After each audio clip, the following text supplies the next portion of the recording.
मैं क्या हर घंटे बयान बदली करूं क्या? मैं मेरा यही काम है क्या? जो सच्चाई है वो सच्चाई है। अगर शिवसेना को ये लगता था कि मैं बीजेपी की बी टीम हूँ तो इतने दिन तक बर्दाश्त क्यों किया मुझे? उन्होंने पहले भगा देना चाहिए, पहले बोल देना चाहिए था कि आप हमारे साथ क्यों हैं। ये जो है अपॉर्चुनिस्ट लोग हैं, इनकी कोई आइडियोलॉजी नहीं है, ये सिर्फ वोटों के सौदागर हैं। हमारी एक आइडियोलॉजी है। देखिए, हमने जो युति हुई उसमें हम साथ में रहे, लेकिन हमारा नाम कहीं नहीं लिया जाता था। इवन हमें चलेगा, कोई बात नहीं, देश बड़ा है, पार्टी बड़ी नहीं है। देश के अंदर गंगा जमुनी तहजीब रहे, जिसमें अंदर हर समाज के लिए इंसाफ हो, ये हमारी कोशिश रहती है हमेशा। और इस इलेक्शन में भी जब सीटों का बंटवारा हुआ, हमें कभी नहीं बुलाया गया, हमने उसको बर्दाश्त किया, हमने कुछ नहीं बोले। वो कहते हैं अखिलेश जी अच्छे आदमी है। अखिलेश जी खुद गए धुलिया में, मालेगांव में, उन्होंने देखा, सीटों का अनाउंसमेंट किया, कहीं भी ये अलायंस के लोग एक भी चुनकर नहीं आए, लेकिन वहाँ भी इन्होंने अखिलेश जी की इज्जत नहीं रखा, कुछ बात भी नहीं किया एक बार भी। और हमें 2 सीटें जो छोड़ा उस पर भी हमसे कोई बातचीत नहीं कि हमको बुलाया नहीं कभी, हमने न्यूज़ के माध्यम से सुना ये चीज़ें। और अब जब ये लोग, इनकी सीटें कम आई तो शिवसेना के लोग बोलते हैं हमारा हिंदुत्व का मुद्दा चलेगा, अपने वर्करों को बोलते हैं हिंदुत्व के मुद्दे पर तैयार। अरे आपने एक बार कहा था कि 30 साल तक हम गलत लोगों के साथ थे, अब हम सेकुलर पार्टियों के साथ रहेंगे। हम आपके साथ थे, लेकिन जब आप ये कहोगे कि मेरा मुद्दा हिंदुत्व का है और आप कहोगे 6 दिसंबर को बाबरी मस्जिद जिन्होंने ढाया उसका हम स्वागत करते हैं, उसका अभिनंदन करते हैं, उसका धन्यवाद करते हैं, तो समाजवादी पार्टी ऐसी पार्टी है जो कभी सांप्रदायिकता के साथ नहीं रह सकती। इसलिए हम अलग हो गए और हम अपनी पार्टी बनाएंगे। हमें मालूम है, और रह के भी हमको कौन सा फायदा है, कौन सी सीट हमको मिलती है, कौन से हमसे बातचीत होती है।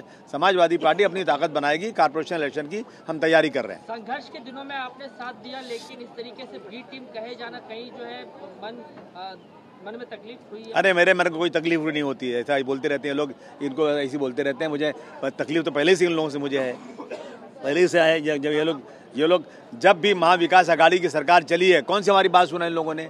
हमने कई बार कहा कि जो एक कानून बना दो हेट स्पीच के ऊपर, जो लोग भी मजहब की बात करते हैं एक सख्त कानून बनाओ, उस पर तैयार नहीं।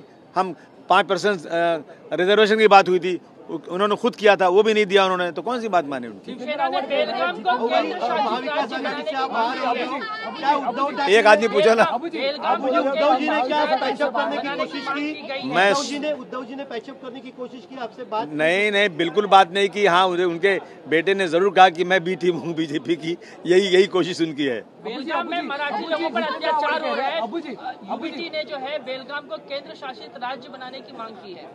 नहीं, मैं समझता हूँ कि ये कोई मतलब ही नहीं हुआ कि बेलगाम को केंद्र शासित बना जाए। अब उसमें जो भी कुछ ज्यादती हो रही है उस पर बात करना चाहिए, मुख्यमंत्री से, प्रधानमंत्री से बात करना चाहिए। सरकार उनकी चारों तरफ है। अबू जी, जितेंद्र आव्हाड कह रहे हैं कि अभी भी समाजवादी पार्टी हमारे मित्र है, हमारे साथ है, हमारे महाविकास आघाड़ी के साथ है, लेकिन आप कह रहे हो कि हमने पार्टी छोड़ दी। जितेंद्र आव्हाड जी से पूछिए कि अब जाएंगे मुमरा में वोट मांगने ना, तो उनसे पूछेंगे लोग, सेकुलर लोग। अब तो इलेक्शन हो गया ना, अब तो आपको कोई मतलब नहीं है। पूछेंगे लोग कि जो लोग वो 6 दिसंबर जिसको ब्लैक डे मनाते हैं, जो बगैर किसी कानून के गुंडागर्दी से बाबरी मस्जिद तोड़ दी गई थी, लेकिन उसके बाद भी जब कोर्ट का फैसला हुआ तो मान लिया गया। अब वो लोग अगर कहें कि हम उस दिन को एक अच्छा दिन मानते हैं और उनको अभिनंदन करते हैं जिन लोगों ने तोड़ा, तो जितेंद्र आव्हाड जी आपको बहुत भारी पड़ने वाला है, समझ लीजिए आप। सर, लातूर में अगर देखा जाए तो वक्फ बोर्ड की तरफ से जो 100 से ज्यादा किसानों को जो है नोटिस दिया गया है लातूर में, आप इसे किस तरीके से देखते हैं? अगरचे वक्फ बोर्ड की जमीन है तो नोटिस देना ही चाहिए।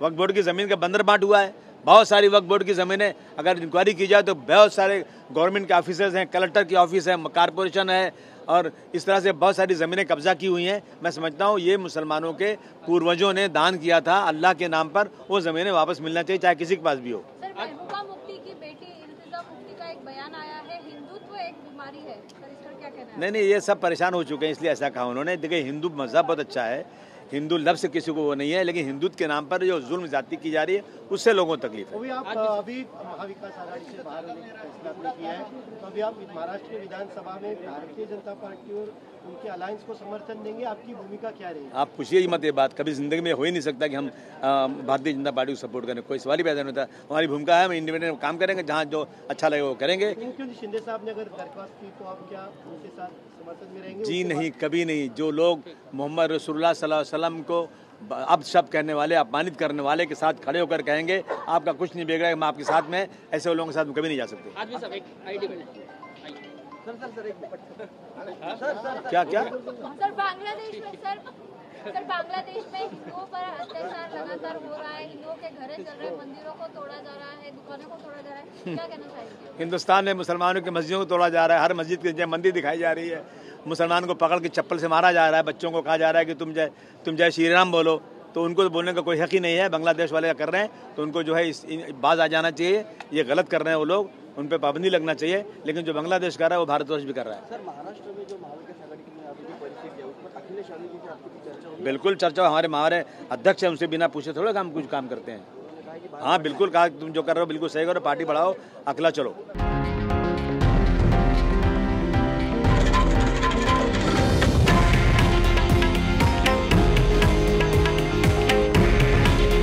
हे आहे देशातील नंबर 1 न्यूज नेटवर्क आणि आपण पाहत आहात TV9 मराठी। काळजी तुमची, हित महाराष्ट्राचं।